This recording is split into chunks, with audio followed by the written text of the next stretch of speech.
제가 설교를 준비하면서 제 군 생활을 한번 되돌아봤는데 저도 군대에 갔다 온 지가 20년이 다 되어 가더라고요. 저도 나이를 먹는구나라는 생각을 한번 하게 되었습니다. 군대에서 참 세상과 다른 특이한 문화들이 많이 있습니다. 그 중에서 쓰는 말, 군대에서 쓰는 말이 일반적인 언어는 잘 사용하지 않죠. 요즘에는 잘 모르겠습니다. 요즘에는 어떤지 모르겠는데 제가 군 생활을 할 때만 하더라도 요자를 쓰지 못하게 했었습니다. 그래서 군 생활할 때마다 요자라는 말을 쓰면은 속된 말로 너 미쳤구나, 정신 빠졌네 라는 소리를 듣곤 했었습니다. 그래서 다나 까라는 말로 끝나는 말을 썼습니다. 그러다 보니 일반적으로 사용하지 않는 특이한 그런 말들이 가끔씩 사용되곤 했습니다. 오늘 말씀 제목이 뭐죠? 잘 못 들었습니다. 일반적으로 누군가 억양이 굉장히 비슷한 억양을 하시는 분도 계신데 일반적으로 잘 쓰지는 않죠. 잘 못 들었습니다. 보통 잘 이해 안 됐으면 네? 라고 하지 않나요? 그런데 잘 못 들었습니다 라고 이야기를 합니다. 하지만 군대에서는 정말 많이 사용하는 말이라고 볼 수가 있습니다. 특히나 상급자의 말, 지시사항을 잘 전달받지 못하였거나 이해하지 못했을 때, 아니면 진짜 무슨 말을 했는지 못 들었을 때 되물어서 사용하는 말이죠. 그런데 이 말이 계급이 높아질수록 말하는 형태도 달라지는 거 알고 계십니까? 이등병 때는요, 잘 못 들었습니다 라면서 또박또박 이야기를 합니다. 근데 일병쯤 되면은 뭔가가 사라지기 시작합니다. 잘 못 들었습니다 얘기하죠. 상병이 되면은 잘못 씁니다. 병장이 되면은 좋습니다. 그리고 말년되는 네. 군대 다녀오신 분들은 다 공감하실 것이고. 그런데 진짜 잘 못 들었을 때도 사용합니다. 그런데 계급이 점점 높아지고 소위 말하는 짬이 어느 정도 들었으면은 이 말이 잘 못 들었을 때 사용하지 않고 다른 의미로 사용될 때가 있습니다. 바로 이해하기 힘든 명령이나 믿기 힘든 이야기를 들었을 때 상대방에게 그것이 맞느냐라는 의미로 되묻는 의미. 다시 말하면 제가 지금 제대로 들은 게 맞습니까? 혹은 지금 나보고 그거를 하라는 말입니까? 라는 의미를 담아서 사용을 합니다. 이럴 때 간부들은 보통 네가 들은 게 맞아, 아니면 다 들어놓고 뭘 못 들은 척하니? 라면서 받아치고는 하죠. 아마 오늘 본문에 나오는 엘리야, 이 엘리야가요 이런 상황, 이런 기분을 느끼지 않았을까라고 생각해 봅니다. 엘리야가 본인에게 임한 하나님의 말씀을 듣는 순간 귀를 의심하지 않았을까? 그리고 하나님 앞에 이렇게 말하지 않았을까? 잘 못 들었습니다 라고. 여러분들은 오늘 본문을 보시면서 무슨 생각이 드셨습니까? 역시 우리 하나님은 용서의 하나님이라는 생각이 먼저 드시던가요? 사실 저는 오늘 본문을 읽고 묵상하면서도 사실 그 하나님의 마음이 이해가 되지는 않았습니다. 머리로는 그렇지라면서 이해는 하지만 인간적인 이 마음을 가지고 있기 때문에 더더욱 이해가 안 되는 하나님의 반응이었습니다. 오늘 본문을 살펴보면 회개하는 한 사람이 등장을 합니다. 그의 이름은 우리가 너무나 잘 알고 있는 아합이라는 사람입니다. 27절 말씀을 함께 읽어보도록 하겠습니다. 27절입니다. 아합이 이 모든 말씀을 들을 때에 그의 옷을 찢고 굵은 배로 몸을 동이고 금식하고 굵은 배에 누우며 또 풀이 죽어 다니더라. 아멘. 아합이 어떤 왕이었는지 우리는 열왕기상 묵상과 큐티를 통해서 너무나도 잘 알고 있는 상태입니다. 왕위에 오른 후에 하나님을 모욕하는 일들을 일삼아 했었고요. 또 북이스라엘을 파멸시킬 온갖 극악한 행동들을 했던 그런 사람이 바로 아합 왕이었습니다. 바알 숭배자였던 이세벨과 결혼을 해서 바알과 그런 우상들을 섬기는 정책을 펼쳤던 왕이었죠. 성경에서도 이 아합 왕에 대해서 이렇게 평가를 하고 있습니다. 오므리의 아들 아합이 그의 이전의 모든 사람보다 여호와 보시기에 악을 더욱 행하여 느밧의 아들 여로보암의 죄를 따라 행하는 것을 오히려 가볍게 여기시며 또 어세라 상을 만들었으니 그는 그 이전에 이스라엘의 모든 왕보다 심히 이스라엘 하나님 여호와를 노하시게 하였더라. 이런 평가를 받는 사람이 바로 아합 왕이었습니다. 성경 어디를 뒤져봐도 이렇게 적나라하게 평가를 기록한 인물은 찾아보기가 힘들 정도입니다. 열왕기상의 많은 부분을 할애하면서 아합의 악행을 기록했다라는 점 또한 그가 얼마나 악행을 많이 했는지 상징적으로 보여주는 부분이라 할 수가 있죠. 이런 아합 왕이 하다가 이제는 나봇이라는 사람의 포도원까지 뺏는 악행을 저지르게 됩니다. 자기도 좋은 포도원이 있음에도 불구하고 그저 눈에 보이는 그 욕심 때문에 나봇의 포도원을 빼앗아 버리게 되죠. 그러다 보니 여호와께서도 참지 못하고 엘리야에게 최후의 말씀을 하십니다.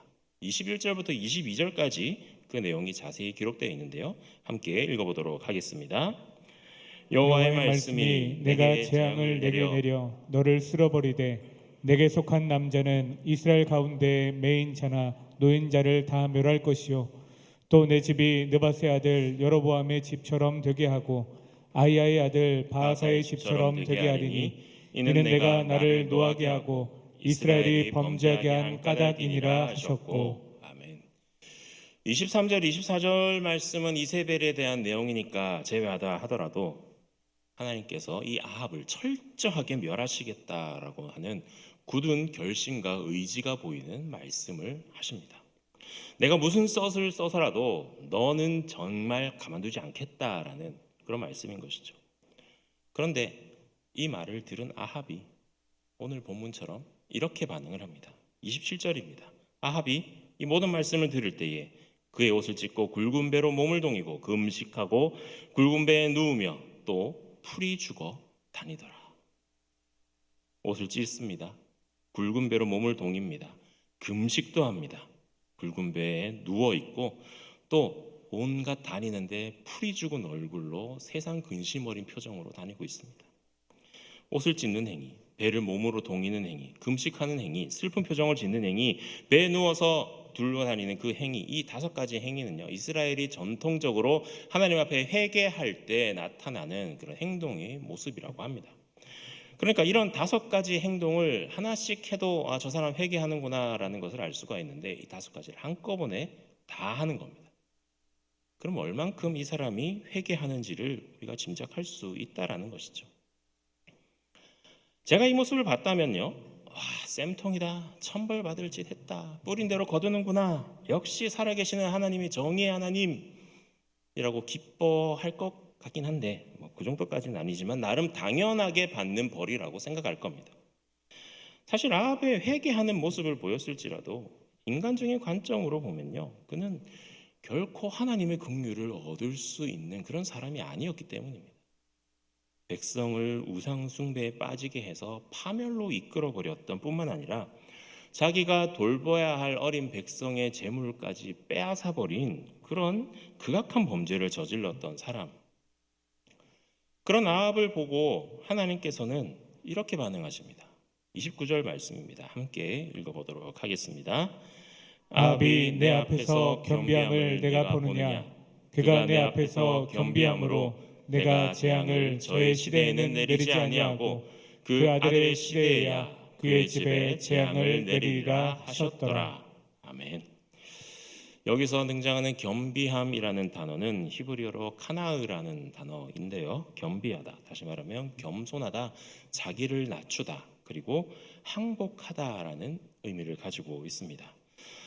하나님께서는 이렇게 회개하는 아합의 모습을 보시고 아합이 드디어 겸손하게 되었구나, 자기를 낮추는구나, 드디어 항복했구나, 다시 말해서 회개하는구나 하시면서 내리기로 약속하셨던 그 재앙을 아합에게는 내리지 않고 그 아들의 시대로 미루겠다라고 이야기를 하십니다. 도저히 용서할 수 없는 사람이지만 하나님이 보시기에 극약한 범죄를 저질렀던 사람이긴 하지만 그 그럼에도 불구하고 하나님께서는 회개하는 아합에게 크나큰 자비를 베푸사 심판을 잠시 유보시켜 주신 것입니다. 의문이 들지 않습니까? 이 아합이 진짜 회개했을까요? 이 아합의 모습이 이 5가지 회개 동작을 했다 하더라도 정말 아합이 회개한 것일까요? 겉보기에는 진짜 회개한 것처럼 보일 수도 있지만 적어도 아합의 이런 모습은 오래 가지 못했다라는 것을 우리는 알 수가 있습니다. 하나님의 긍휼과 자비에 의해서 자신에게 임할 임재가 비켜나가서 그런 재앙이 아들의 시기로 옮겨가자 몇 년 지나지 않아서 또다시 하나님의 뜻을 어기고 아람과 전쟁을 일으키는 모습을 우리는 발견할 수가 있습니다. 그렇게 전쟁을 벌이다가 전쟁터에서 비참한 최후를 맞이하게 되죠. 엘리야가 이야기했던 그 가문 전체의 파멸, 일시적으로 유보된 것처럼 보였지만 하나님의 자비로 잠시 비껴나간 것처럼 보였지만 비참한 죽음은 결국 맞이하게 되었고요. 또 아합 개인에 대한 심판은 예언 그대로 이루어지게 되었습니다. 그리고 그 이후에 일어난 하나님의 징벌로 인하여서 아시아를 거쳐 요람 시대 예후의 혁명으로 결국 다 성취가 되는 결국 최후를 맞이하게 됩니다. 이처럼 극악무도한 아합의 회개를 받으시면서 하나님의 모습 속에서 우리는 죄에 대해서만큼은 철저하게 징계하시는 하나님, 하지만 개인이 회개할 때는 죄인 자체를 긍휼히 여기시는 하나님의 모습을 분명하게 확인할 수가 있습니다. 오늘 함께는 온전히 하나님 앞에 회개함으로 나아가서 하나님께서 주시는 용서와 회복의 은혜를 경험하시는 저 여러분들이 되시기를 간절히 소원합니다. 일단 여기까지가 제 머리로 이해된 내용입니다. 그런데 아직까지 마음속에는 불편함이 많이 남아 있습니다. 제가 엘리야라면 어땠을까? 한번 생각해 봤습니다.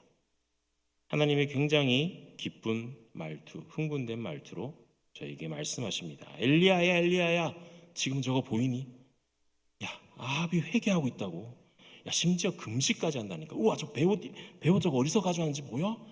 세상 그렇게 나쁜 짓만 하다 아합이 지금 회개를 다 한다. 대단하지 않니? 너무 사랑스럽지 않니?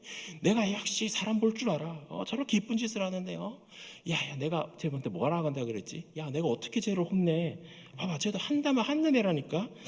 그러니까 나 벌레는 거 조금 미루려고. 좋은 생각이지 않니? 그러니까 말이야, 네가 선지자잖아. 가서 좀 아합 좀 잘 토닥여주고 옆에서 잘 봐주고 잘 챙겨줘. 알았지? 라고 하신다고 한번 생각해 봅시다. 물론 과장된 이야기죠. 그런데 하나님이 이렇게 얘기하셨을 것 같아요. 이 이야기를 들은 엘리야는 뭐라고 할까요? 알겠습니다, 하나님, 이랬을까요? 저는 아마 이렇게 얘기했을 것 같습니다. 하나님, 잘못 들었습니다. 지금 제가 뭘 들은 거죠?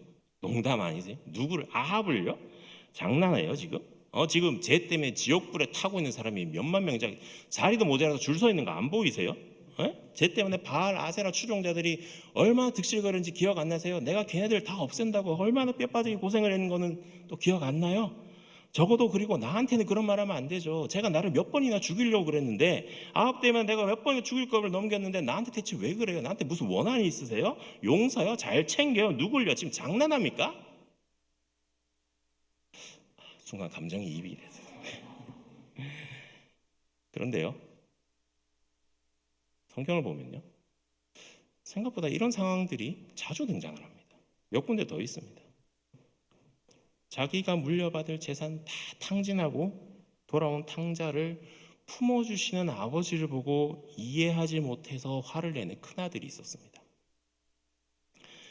범죄하여서 도저히 봐줄 수 없어 멸망시킬 거라라는 그 예언의 말을 전하기 싫어서 도망쳤다가 다시 붙잡혀가지고 억지로 전했는데 회개하는 백성들을 보고 하나님께서 돌이키시니까 그게 너무나도 꼴값 같아서 씩씩거리면서 얼마나 잘 되는가 두고 보자 했던 요나도 있었습니다. 자기는 일찍 와서 열심히 일해서 돈을 벌었는데 늦게 끝날 때쯤 와가지고 몇 번 끼적인 사람도 나랑 똑같은 월급을 1급을 받아가는 걸 보고 원망하면서 항의했던 품꾼들도 있었습니다. 우리 하나님은요, 긍휼의 하나님이십니다. 인간의 이해를 따라서 내려지는 긍휼이 아니라요, 하나님의 거룩하고 자비로운 성품의 근거에서 내려오는 위로부터는 신적인 긍휼을 베푸시는 분이십니다. 분명 하나님께서는 죄를 미워하십니다. 하지만 상한 갈대를 꺾지 아니하시며 꺼져가는 등불도 끄지 아니하시는 분이시고, 죄인이 죄를 떠나 회개하면 무한한 긍휼을 베푸시는 자비하신 하나님이십니다. 품꾼들에게 왜 같은 한 데나리온을 주셨을까요?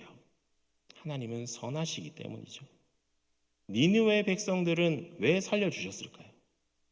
하나님이 아끼시는 백성들이기 때문입니다. 집 나갔다 온 아들은 왜 품어주셨나요? 죽었다가 살아난 것 같고 잃었다가 얻은 것 같은 그런 아들이었기 때문입니다. 하나님이 이런 무한한 긍휼을 우리에게 베풀어 주시는 이유는요, 한마디로 얘기하면 바로 우리를 사랑하시기 때문입니다. 사랑하시기 때문에 똑같이 한 데나리온을 주셨고요, 사랑하시기 때문에 니느웨를 용서해 주셨고요, 사랑했기 때문에 아들을 품어주셨고요, 사랑했기 때문에 아합을 용서해 주셨습니다. 이런 하나님의 사랑을 이해하지 못하고 방해하는 착각이 우리 가운데 하나가 있는데요, 그것은 우리는 하나님의 사랑을 받을 만한 사람이다라는 착각이 있습니다. 나는 일찍 왔기 때문에 많이 받는데 그것은 당연한 거고, 하나님의 말씀을 온전히 전하면서 살았기 때문에 나는 멸망한다는 것이 당연하고, 나는 속썩이지 않고 떠나지 않고 자리에서 묵묵히 말씀 잘 듣고 순종하면서 지켰기 때문에 사랑받을 자격이 있다라고 우리는 착각하고 있는 겁니다. 그런데 사실은요, 우리는 아합과 별 차이가 없는 죄인이라는 겁니다. 하나님이 보시기에 똑같은 죄인이고요, 하나님이 보시기에 똑같이 사랑하시는 그러한 하나님의 자녀입니다. 그런데 우리는 똑같은 죄인이고 똑같이 사랑받는 사람인데 왜 먼저 온 품꾼처럼 원망하고, 왜 요나처럼 잘되나 두고 보면서 씩씩거리고, 왜 큰아들처럼 화를 내고 따지고 있고, 왜 엘리야처럼 잘못 들었습니다 라면서 되묻고 있을까요? 나는 하나님의 사랑을 받을 만한 사람이다라는 착각 때문에, 나는 저만큼 죄인이 아니다라는 그런 착각 때문에 나에게 주어진 그 하나님의 사랑이 내 안에서 세상을 향한 소망으로 나타나지 않았기 때문입니다. 로마서 5장 5절에 바울은 이렇게 이야기합니다. 소망이 우리를 부끄럽게 하지 아니함은 우리에게 주신 성령으로 말미암아 하나님의 사랑이 우리 마음에 부은 바 됨이니. 이 로마서의 말씀은요, 반대로 이야기하면 하나님의 사랑이 우리 안에서 소망이 되지 않으면 그것이 오히려 우리를 부끄럽게 한다라고 우리에게 이야기해 주고 있는 것입니다. 하나님께서 우리에게 주신 사랑, 우리 안에 있는 그 하나님의 사랑이 우리의 소망이 되어야 할 줄 믿습니다. 우리에게는 사랑의 소망이 됨이 필요합니다. 나를 사랑하고 가족을 사랑하고 교회를 사랑하고 이웃을 사랑하고 하나님을 사랑할 줄 아는 그 사랑이 우리의 삶 속에 소망으로 나타나야 하는 것입니다. 여러분들은 그 사랑이 있습니까? 여러분들은 그 사랑을 소망으로 나타내고 계십니까? 교회에서 신방을 하다 보면 참 많은 이야기들을 듣습니다. 기쁘고 행복하고 즐거운 이야기만 들으면 참 좋겠는데 속상한 이야기들도 많이 듣는 게 사실입니다. 그 중에 하나가 같이 섬기고 봉사하는 사람들끼리 서로 싸우고 비난하고 헐뜯고 하는 일이 있다라는 거죠. 교회를 하다 보면 실수할 수 있습니다. 잘못할 때도 있습니다. 나와 의견이 맞지 않아서 논쟁할 때도 있습니다. 그런 실수와 잘못, 다른 생각들 때문에 내가 다른 사람들에게 전화를 몇 번 더 해야 될 수도 있고요, 마트에 한 번 더 가야 될 수도 있고요, 교회에 밤에 차를 몰고 나와야 할 수도 있고요, 억지로 모여서 회의를 한 번 더 해야 될 수도 있습니다. 그런데 그런 일들에 너무 격한 반응을 보이시는 분들이 계시더라고요.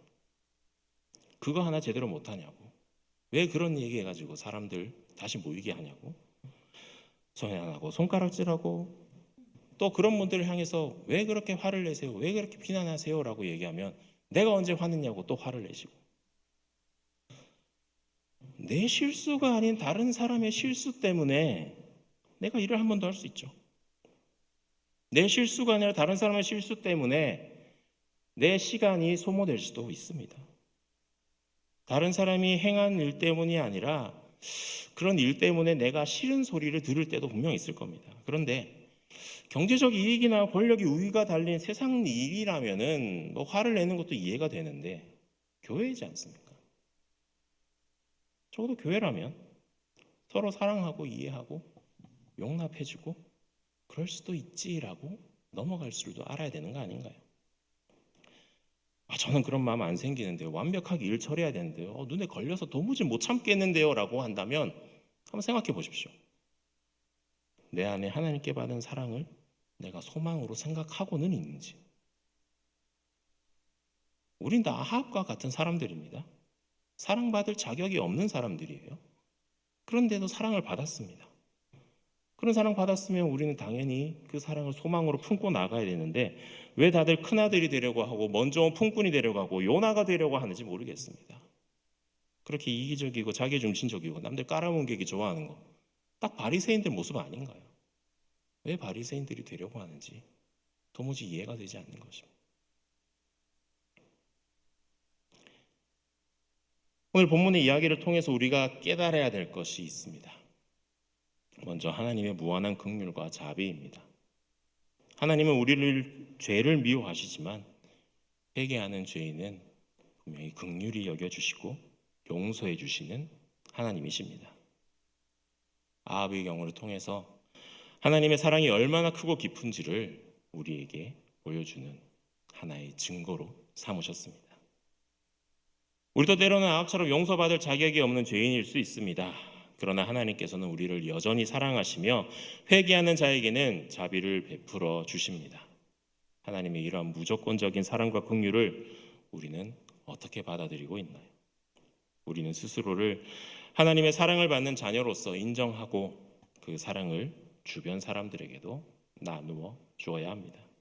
교회 내에서, 가정에서, 사회에서 서로 이해하고 용납하며 하나님의 사랑을 실천하며 그 사랑을 소망으로 품고 살아야 됩니다. 누군가의 실수 때문에, 잘못 때문에 불편함을 느낄 때 하나님의 긍휼을 기억하면서 그들을 용서하고 사랑으로 품어주는 우리가 되어야 됩니다. 원하옵기는 이 로마서의 말씀처럼 하나님의 사랑이 우리 마음에 부음바 되어서 우리의 소망이 되기를 바랍니다. 그 소망을 품고 서로 사랑하며 이해하며 용서하는 삶을 살아가시길 바랍니다. 우리 모두가 하나님의 사랑 안에서 회복과 용서를 경험하며 그 사랑을 실천하는 삶을 살아갈 수 있기를 주님의 이름으로 간절히 기도합니다. 이 시간 함께 찬양 드리겠습니다. 아합과 같은 우리를 하나님께서는 사랑해 주시고 용서해 주셨습니다. 하나님의 형상대로 우리를 만드시고 예수 그리스도를 통해 그 사랑을 우리에게 보여주셨습니다. 이제 우리는 그 받은 사랑을 우리의 소망으로 세상에 나타내어야 합니다. 우리의 삶의 수많은 경쟁 속에, 우리가 살아가는 모든 현실 가운데 하나님의 사랑이 우리의 소망됨을 믿으면서 나아가야 됩니다. 그 사랑으로 이 땅을 지으시고 우리를 창조하셨고 우리에게 그 사랑을 주셨으니 그 뜻 따라서 우리는 살아가야 함을 고백하시기를 원합니다.